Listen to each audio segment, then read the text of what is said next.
AJSU party में लगातार लोगों का जुड़ना शुरू हुआ है। आज वाइब्रेंट यूनिवर्सिटी के चेयरमैन रामजी यादव ने आजसू पार्टी का दामन थामा है। सर, हम आपसे जानना चाहेंगे, आजसू पार्टी क्यों? लोग कहते हैं लालू यादव से यादव को बहुत लगाव होता है। आप आजसू पार्टी आए, क्या कहना चाहेंगे? लालू यादव, मेरा किसी पार्टी से कोई खास वो नहीं है, क्योंकि मैं रांची की धरती पर रहता हूँ। लालू यादव अपने न जगहों पर उनकी अलग पहचान है, सुदेश महतो जी का अलग पहचान है, हमारे आज के करंट मुख्यमंत्री हमारे जो भी हैं उनका भी अलग छवि है झारखंड के धरती पर। सभी नेता अपने अपने जगह पर कुछ न कुछ काम कर ही रहे हैं, सरकार जिसकी भी हो। हमें किसी सरकार से, किसी पार्टी से कोई बहुत नाराज़गी किसी से भी नहीं है। मैं चूँकि शिक्षा के क्षेत्र में हूँ और आजसू पार्टी के जो सुप्रीमो हैं, उनसे बहुत दिनों से मेरा एक पर्सनल लगाव भी रहा है। और चूँकि उसमें स्टूडेंट का बात है और मैं स्कूल और कॉलेज विश्वविद्यालय से मैं जुड़ा हूँ, तो मैं चाहता हूँ कि झारखंड की धरती पर जगह-जगह पर स्कूल का मैं बढ़ावा दूँ और ऐसे जगहों पर स्कूल कॉलेज खोलूँ जहाँ पर रियल में स्कूलिंग हो नहीं रहा है। तो मेरा एक ही मिशन है, स्कूलिंग, ना कि पार्टी से कोई टिकट लेके चुनाव लड़ना या वो करना, ऐसा कुछ ही मिशन नहीं है। क्योंकि मैंने जीवन में इसके साथ मेरा कोई पार्टी बैकग्राउंड से मैं भी नहीं हूँ।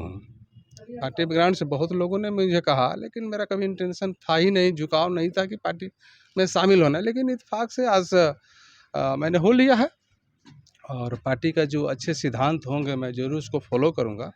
किसी और भी पार्टियों का कुछ अगर ऐसा ठीक-ठाक होगा तो मैं किसी का विरोध और नाराज़गी, मेरा कोई मकसद नहीं है। मेरा लोग झुकाव हर एक पार्टी के लोगों से पर्सनल लेवल पे ही है और वह कंटिन्यूअस बना रहेगा। ठीक है? सर, जिस तरह से अभी का 2024 का चुनाव लोकसभा भी है और विधानसभा भी है, दोनों की तैयारी चल रही है। ऐसे में आपका पार्टी में आने का सबसे पहले तो यही होता है कि चुनाव आप लड़ना चाहेंगे या पार्टी में जुड़ने से, क्योंकि आप तो सामाजिक कार्य में इतना ज़्यादा लीन है, स्कूल है आपका जिसमें गरीब बच्चे पढ़ते हैं, यूनिवर्सिटी है जिसमें कई लोगों को डिग्रियाँ हमको लगता है कि मेहनत से मिलता है, उसको शामिल करते हैं। तो इस तरह का सामाजिक कार्य तो आप पहले से कर रहे हैं, तो राजनीति में आने तो चुनाव का एक तो सिद्धांत तो होगा ही। क्या सोच रहे हैं, कहाँ से लड़ना चाहेंगे अगर चुनाव लड़ना पड़े तो? अरे भाई साहब, मैंने कहा कि मेरा चुनाव लड़ना मेरा मकसद नहीं है। मैं बताया ना कि मेरे जीवन का एक ही थॉट है कि इस झारखंड की धरती पर 35 साल का जो मैंने सफ़र तय किया है, तो पार्टी का अलग-अलग ब्लॉक से लेके, गाँव से लेके जो सफ़र है, मैं वहाँ पर लोगों के साथ मिल-जुल करके शिक्षा का ही बढ़ावा देना और मेरा मकसद है। चुनाव मेरा मकसद तो नहीं है। झारखंड में और कहाँ-कहाँ आपका प्रोजेक्ट लग रहा है कि स्कूल खोलना अभी चाहिए? जैसे देखिए, ऐसे तो मैं अभी जस्ट बिहार में भी एक प्रोजेक्ट हमने स्टार्ट किया और स्टार्ट हो चुका है। मेरा ये 5वां स्कूल हमने खोल चुका है, जहाँ गरीब बच्चों को पढ़ाना मकसद है।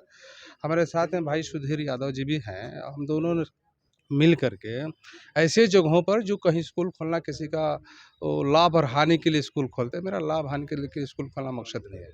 मैं चाहता हूँ कि गरीब का बेटा भी पढ़े और उसके लिए मैं 5-5 हज़ार बच्चों को पढ़ाने के लिए सुदूर इलाकों में भी स्कूल खोल के मैं पढ़ाना चाहूँगा। पार्टी जस्ट एक बैनर है और पार्टी से ना को हम बहुत उसको लाभान्वित करने की बात करते हैं, ना पार्टी हमेशा, बस एक मिशन है, दोनों भाई का एक माने विचारों से मिलान हुआ है और इस ख़्याल से मैं इस पार्टी के बैनर तले जुड़ गया हूँ। झारखंड में आजसू पार्टी जो है सो बीजेपी के सहयोगी में रूप में काम करते दिखती है। आप कैसे देखते हैं कि बीजेपी के साथ आजसू के साथ जुड़े तो बीजेपी के साथ ऑटोमेटिक आप कहीं न कहीं जुड़ जाते हैं। हुँ। आप उसको कैसे देखते हैं? भाई इसके पहले कहोगे तो मेरा जो स्कूल है, जो यूनिवर्सिटी है, हर एक लोगों को मैं ऑफ़र देता हूँ कुछ छोटे-मोटे कार्यक्रम करने के लिए। बोला ना कि मैं पार्टी से पहले व्यक्तिगत मेरी पहचान सभी लोगों से है और किसी से हमारा कोई व्यक्तिगत कोई जुड़ाव नहीं है। पार्टी एक बैनर है, ज़रूर है, लेकिन अगर कुछ अच्छे पॉइंट पर, अच्छे सिद्धांतों का अगर कहीं समर्थन करना भी होगा, तो मैं वहाँ भी उस पार्टी के लोगों का भी समर्थन करूँगा। ऐसा नहीं है हमारा। हम चूँकि एजुकेशनल इंसान हैं हम लोग और शिक्षा का बढ़ावा देना है, हेल्थ का बढ़ावा देना है, मेन मकसद यही है। लेकिन एक पार्टी है, भाई सुदेश जी बड़ी सोबर आदमी है, सिंपल आदमी है, सिंप्लिसिटी इनकी पहचान है, तो इस ख़्याल से मैं इनके साथ एक जुड़ गया। तो और एक और साथी इनके साथ जुड़े हैं। सर, हम आपसे भी बात करना चाहेंगे। सर, पहले तो अपना एक परिचय बता दीजिए संक्षेप में, उसके बाद बताइए कि क्या आगे क्या आपकी तैयारी है? जी, आजसू पार्टी हमने में जुड़े हैं, तो क्या आप फिर राजनीति से दूर रहेंगे या फिर राजनीति में चुनाव भी लड़ेंगे? चुनाव नहीं लड़ना है, मिशन पर जाना है। मिशन ये है कि मान लीजिए कि अगर कोई भी आदमी अगर गरीब है, तो गरीब होना, गरीब में पैदा लेना कोई ये नहीं है, अभिशाप नहीं है, बट गरीब में मर जाना, ये बहुत बड़ी अभिशाप है। तो जो सामाजिक न्याय है, भाई साहब का जो मिशन है, भाई सुदेश महतो साहब का जो मिशन है, वो मिशन है सामाजिक न्याय, और उसके द्वारा हमें अपलिफ्टमेंट करना है। तो समाज के उस वर्ग को अपलिफ्टमेंट करना है जो क्या कहते हैं कि मेरे कहने का मतलब है कि 70% अगर देखेंगे तो आबादी की 70% अभी भी क्या कहते हैं कि आपको मध्यम वर्ग से नीचे हैं। उस दृष्टि से मैं उनके मिशन के साथ अटैच्ड हूँ। मैं फ़िलहाल बहुत दिनों से सर को जानता हूँ, भाई साहब को, और हमें लगता है कि बड़े निस्वार्थ ढंग से ये अपनी चीज़ों को टच करने की कोशिश करते हैं, अपने मिशन पर जाने की कोशिश करते हैं। तो उसका एक समुचित विकास तभी हो पाएगा जब इनके साथ एक सामाजिक कार्यकर्ता जो निस्वार्थ ढंग से इनका जो संगठन है इसको अपलिफ्ट कर पाए।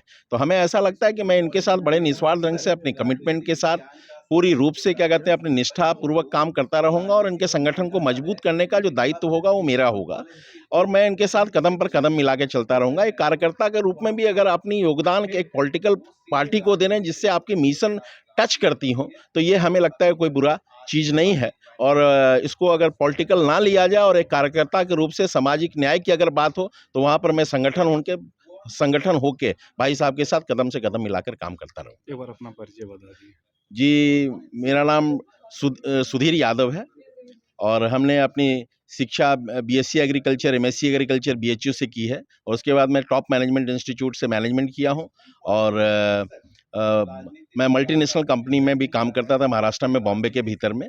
उसके बाद हमने बहुत सारी क्या कहते हैं बच्चों को PO, railway, SSC, MBA in सब की कोचिंग की भी तैयारी की। फिलहाल मैं वाईवीएन यूनिवर्सिटी में एज एन एडवाइजर के रूप में भाई रामजी यादव के साथ जुटा हूँ।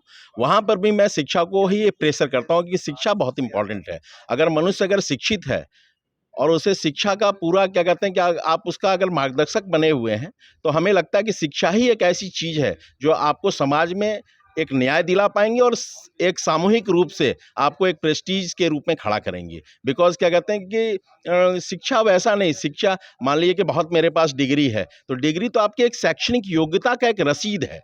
डिग्री आपकी क्या केवल शैक्षणिक योग्यता का रसीद है, बट शिक्षा का मूल्यांकन सामाजिक परिवेश के भीतर में अपने समाज को उत्थान करते हुए अगर आप शिक्षा को अगर बढ़ाते हैं तो हमें लगता है कि ये सबसे उचित बढ़ावा है शिक्षा का, जो आपको एक सम्मान दिलाएगा। और ऐसे कार्यकर्ता और ऐसे नेता जिनका मिशन है कि हमें समाज को बढ़ावा देना है, शिक्षा को बढ़ावा देना है, समाज के हर व्यक्ति को एक उचित मूल्यांकन करके समाज को एक बराबरी के हिस्से पर अगर खड़ा करनी है, तो ऐसे संगठन को मैं साथ देता हूं, और ऐसे संगठन में मैं अपनी पूरी योगदान दूंगा। जिस तरह से आपने देखा कि शिक्षाविद अब राजनीति में जुड़ रहे हैं, तो राजनीति का कहीं ना कहीं उद्धार जरूर होगा। सहयोगी रिजवान के साथ मैं संजीव झा, कोयलांचल संवाद, रांची।